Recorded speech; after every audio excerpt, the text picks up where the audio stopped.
साधूच आहे अहो, पण मात्र भगवंताने तुम्हाला आम्हाला या मृत्यू लोकांमध्ये जन्माला घातले म्हणून आपल्याला वाटतं आपली एरझाळ संपली पाहिजे।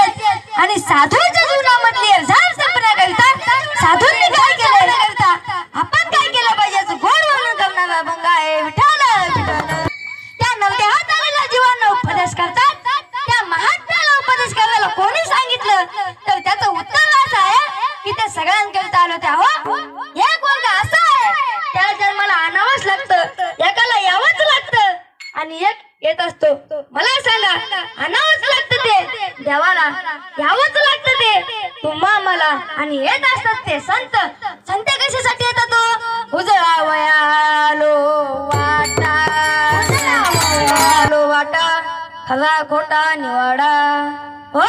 तुमचा आमचा उद्धार करण्यासाठी तुकाराम महाराज तुम्हा मला उपदेश करतात। ज्याप्रमाणे आपले आई वडील आपल्याला मिळालेला पैसा आपल्या मुलाबाळांना उपयोगी पडावा म्हणून रात्रंदिवस प्रयत्न करत असतात, किंवा आपल्याला झालेले कष्ट आपल्या मुलाबाळांना होऊ नये म्हणून रात्रंदिवस प्रयत्न करत असतात। त्याचप्रमाणे संत महात्मेही तुमच्या आमच्या कल्याण संतांची विभूती देह कष्टविती परोपकारी हो।